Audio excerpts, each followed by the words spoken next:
What's up, good people? Mark Holmes here, and as always, I want to thank you all for watching, commenting, subscribing, and being part of the Joe Boo Sports Report. Because without you guys, as well as you ladies, you know that this literally does not work. I like that. Black Star Sports TV. That's pretty cool, ain't it? That's really cool. So, couple things here. Hope you guys tune into our live stream tonight, 9 o'clock Eastern, where we always get lively on the live streams. And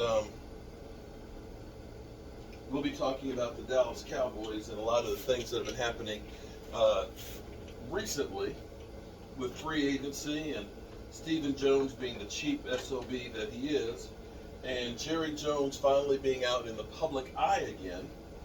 And Bobby Wagner apparently interested in playing on a one-year deal, allegedly to the Rams, literally only for $11 million, and that the Rams say that that's too much, that they don't have it because of a one-year deal.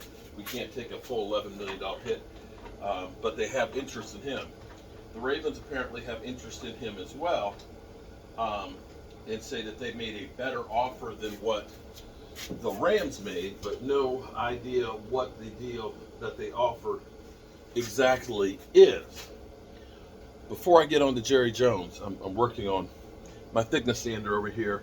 It's a couple $1,000 machine over here, and I've had it for probably 16, 17 years. And the company that made it is out of business. But the patent that they had sold to another company, and I was going to get a new switch for it, but they are having a problem getting parts. They're like, we can't get the machine until September, much less the parts. So I've had to actually get somebody else to make some parts and stuff on it. And I'm changing the belts and things because my buddy Alex Cash, he needs me to make a special cutting board for his wife, and it's cross-grain one. So I've got to run it through the thickness sander, so I'm working on this while my hands are dirty. And I got these other things I've got to make and stuff. But anyway, let me say shout out to Tony. Yesterday, Tony did a couple of really big super chats and stuff, and I told him to email me because I was going to send him something nice as a thank you for it. And he said no thanks is necessary, and I appreciate it. And he said that he wants to be part of the Dak Prescott fundraiser that we're doing for Stand Up and Cancer and Fight Faith Finish, or Faith Fight Finish, and things. He did a $500 donation. That's above and beyond, man. But I read the email that he sent to me. For him and a lot of us, myself included, losing my brother to cancer, he said that his mother died from cancer in his arms while they were watching the Super Bowl. And so he wanted to make a big donation and stuff to do his part to try and hopefully have others not have to go through the same thing. And I hear so many different stories about people that have lost others. It's sad. It really is sad. But this is one way of taking bad things and turning it into something positive. At least that's the way I'm looking at it. Jerry Jones.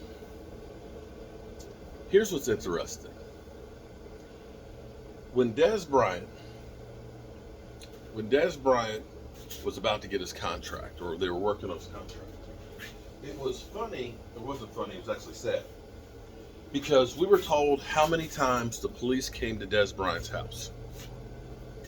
Do y'all remember that? Even though, like, one time a child, the keys got locked in the car with the child, so they called the police and stuff. Another time it was actually not Dez Bryant that they were looking for, or Dez Bryant didn't live in that address and things like that. And it turned out all those things were bullshit. But those things were actually out in the public eye. When Mike Furio went on radio and said that there might be a tape 10 times worse than Dez Bryant that out there, everybody and their sister went out trying to find this tape that turned out it didn't exist. When Earl Thomas had his situations and stuff with him and his brother, tag teaming some women and stuff, or Richard Sherman, who was liquored up and banging on the door. I didn't hear the same thing that Jerry Jones just said. He was asked about his baby mama drama, possibly baby mama drama. His response was, it's a personal matter. Well, I hate to tell you, as I've learned, when you become in the social eye, just like Chris Rock and Will Smith last night. When Will Smith's laundry and all the things that him and Jada and stuff put out there are on display, then you are part of the media. And people will look at you and say you're fair game. You can't say, oh, this is out of bounds or that's out of bounds. Unfortunately, as sad as it is, because as small as I am, I get people out there that are always out there trying to put things that are nobody's business out there. There's a channel literally out there with a dude who's kind of stalkerish, who's making shit up and trying to make me look bad. And I'm a nobody. Believe me, I am a nobody. I'm not Jerry Jones. So when Jerry Jones says, this is a private matter, well, isn't Richard Sherman's a private matter? Isn't Earl Thomas a private matter? How is their stuff not considered private, but yours is? Just saying. What comes around goes around. And what I always say is, in life, here's the key. Treat your life like somebody is always watching. Because somebody is always watching everything you do. And if you live life like every moment is in the public eye, then you'll never get in trouble. So don't do things that you don't want to come to light. Because I hate to tell you, everything comes to light. And now I think about, my life in general, like right now. I love watching YouTube. Now once you click on one type of video, you get tons of them, right? So lately I've been seeing all these fishing ones, because I got the koi, so I was looking at a few koi videos and stuff. And this guy in Florida, he fishes and he has kois and all that stuff. So he's always talking about monster fish and stuff. And that led on to fishing actually like at Chesapeake Bay Bridge and bridge monsters. And I remember seeing this guy he's in a kayak. And he's out there fishing in the kayak and stuff at the Bay Bridge. And if you ever seen the Chesapeake Bay Bridge and Tunnel, that thing is 17 miles of open water. I'll be goddamn if I'm going to be out in a kayak fishing, because I know the times fish that are down there. And so he ends up catching a black drum. Now, black drum, I'm going to tell you, I caught 2 one time. I've only caught 2 in my life. I was only probably about 14 years old or so, but I caught a 68 and an 89 one. The 89 was 4 feet 4 inches long and weighed, I think it was 89 pounds. I actually got a citation because it was one of the biggest ones caught that year in Virginia.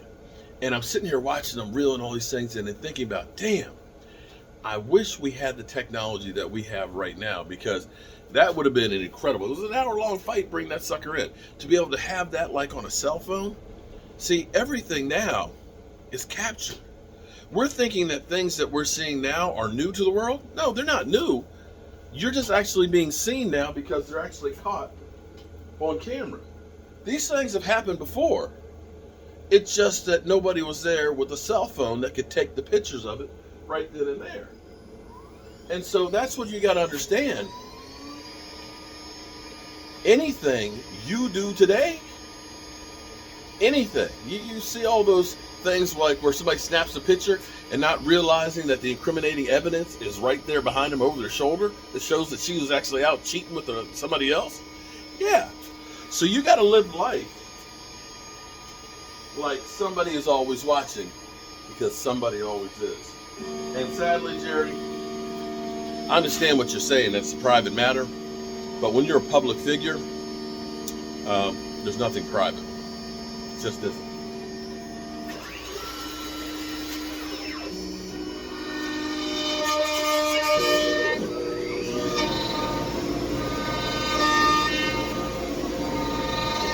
This one's going to be a quick cut. This was only 32 minutes. I like that. All right. Peace out.